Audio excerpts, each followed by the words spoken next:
মা আজকে কি রান্না করবে? কি খাবি বল? অনেকদিন তো চিকেন ললিপপ খেলাম, এবার আজকে আলু ললিপপ করো। তাহলে একটু ব্রেড এনে দে, সব কিছু জোগাড় আছে ঘরেই, মোটামুটি সব আছে। একটু ব্রেড এনে দে, দেখছি আমি রেডি করছি। আর সন্ধে হলেই তো তোর আর কাকার পায় না। ঠিক আছে, যা ব্রেডটা নিয়ে। ঠিক আছে, আমি এখানটা না ব্রেডটা আনলাম। জোগাড় তো সব হয়ে গেছে, এখন দেখি ধনে পাতা নেই। যা একটু ধনে পাতা নিয়ে। ঠিক আছে, আনছি।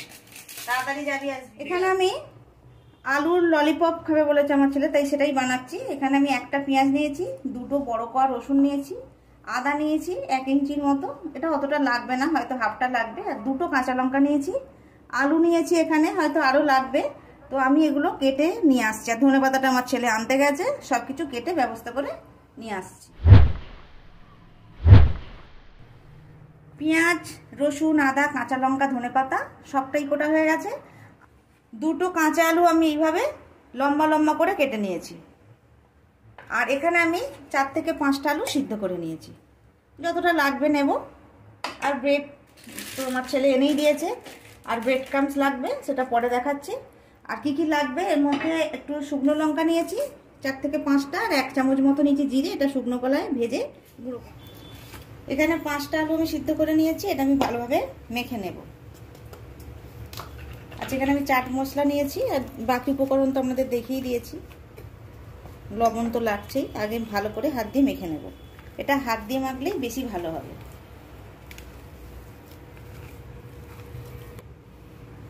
প্রথমে স্বাদ মতো লবণটা দিয়ে নেব। আমি কিন্তু ফার্স্ট স্টেপে যে দিচ্ছি, লাগলে পরে দেব, মানে যা দেওয়ার শেষে একবার চেক করতে হবে। এর মধ্যে পেঁয়াজ, রসুন, যারা নিরামিষ করতে চান তারা রসুন পেঁয়াজটা বাদ দেবেন, ভাজা মশলাটা অবশ্যই দেবেন, এমনি স্বাদ এসে যাবে। আদা কুচানোটা দিলাম। এই যে ভাজা মশলার স্বাদটাই হচ্ছে, গন্ধ আর ফ্লেভার দুটোই খুব সুন্দর। সবটাই দিয়ে দিলাম, খেতে খুব ভালো লাগবে। আর এখানে চাট মশলা নিয়েছি, এটাও আমি হাফ চামচ মতো, হাফ চামচ দিয়ে দিলাম, লাগলে পরে দেব। এই সমস্ত উপকরণগুলো একটু মাখবো ভালো করে। আলুটা খুব ভালোভাবে মেখে নিয়েছি, আমি ব্রেড ক্রাম্বস ঢেলে নিয়েছি। আর এখানে ব্রেডগুলোর এই ধার, মানে এই লাল অংশগুলো ফেলে দেবো। আর এর মধ্যে যদি মনে হয় যে টাইটনেসটা একটু কম আছে, তাহলে কিন্তু আমি একটু 1 চামচ হলো ব্রেড ক্রাম্বস দিতে পারি।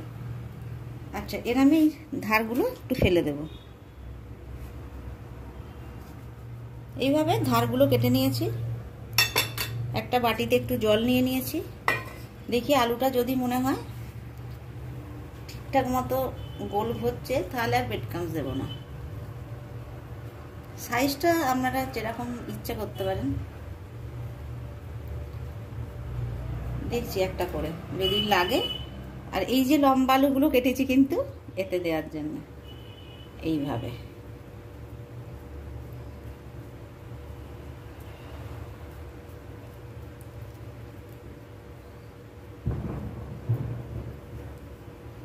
আর ব্রেড ক্রাম্বস দেওয়ার দরকার নেই, এমনি আলুটার যা সুন্দর স্বাদ হয়েছে, ব্রেড ক্রাম্বস দিলে স্বাদটা একটু নষ্ট হয়ে যেতে পারে।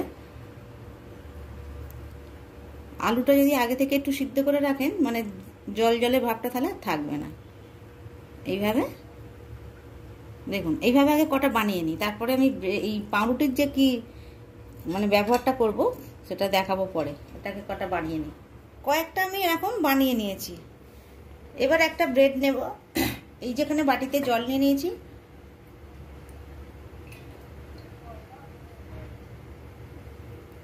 জলটা ভালো করে চেপে নেব, যেন জলটা বেশি না থাকে।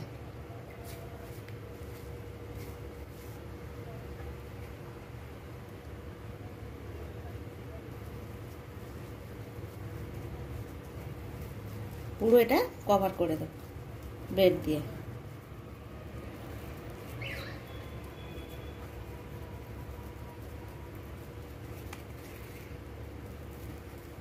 ব্রেডটা কভার করে এই যে ব্রেড ক্রাম্বসে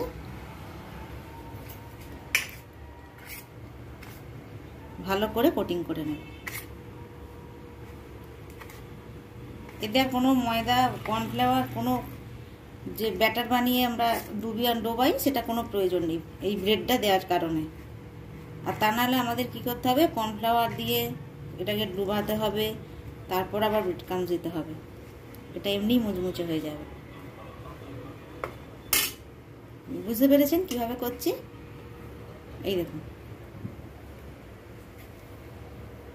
যদি মনে হয় যে ব্রেডটা মানে ছোট হচ্ছে তাহলে আলুর এই যে পুরটা একটু ছোট করে দেবেন, তাহলে কভার হয়ে যাবে। একটু ভালো করে হাত দিয়ে এরম চেপে দেবেন। কয়েকটা আমি বানিয়ে নিয়েছি। তেল এখানে গরম করতে দিয়েছি। আপনারা অবশ্যই সাদা তেলে ভাজতে পারেন, কিন্তু আমরা সর্ষের তেলে ভাজবো, কারণ বুদ্ধুদা সর্ষের তেলটা ফেভার করে বেশি, সাদা তেলটা একটু অ্যাভয়েড করে। আর তেল ভালোভাবে গরম হলে তারপরেই কিন্তু দেবেন।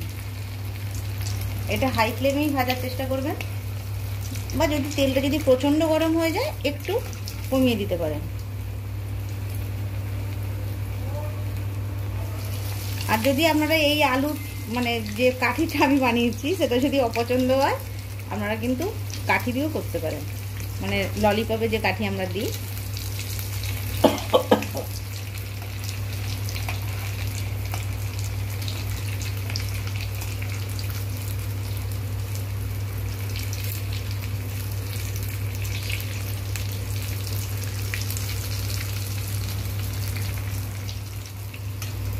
একটু লাল লাল করে ভাজবো, তবে বেশ মুচমুচে হবে।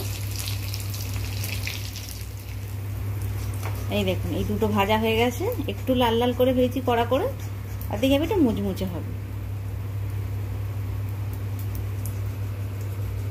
এই দেখুন দুটো আমাদের পটেটো ললিপপ কেমন হয়েছে। বাকিগুলো সেম প্রসেসেই ভাজবো। এই দেখুন কি সুন্দর বানিয়েছি, ভালো হয়েছে না বানানো? অনিস চলে আয়, সস দি, দেখ অনিসের পছন্দের খাবার, চলে আয়। কিন্তু গরম, তুই আবার তো খুব গরম খেতে পারিস না। দেখি একটা খেয়ে দেখি।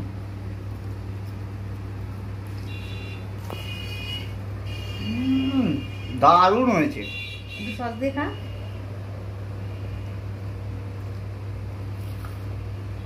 দারুণ হয়েছে, দারুণ। তৈরি হয়ে গেল পটেটো ললিপপ। এই রেসিপি যদি আপনাদের ভালো লাগে অবশ্যই বানিয়ে খাবেন। কেমন হয়েছে কমেন্টস করে জানাবেন, লাইক করবেন, আর অবশেষে বলি আমার এই চ্যানেলটা সাবস্ক্রাইব করবেন।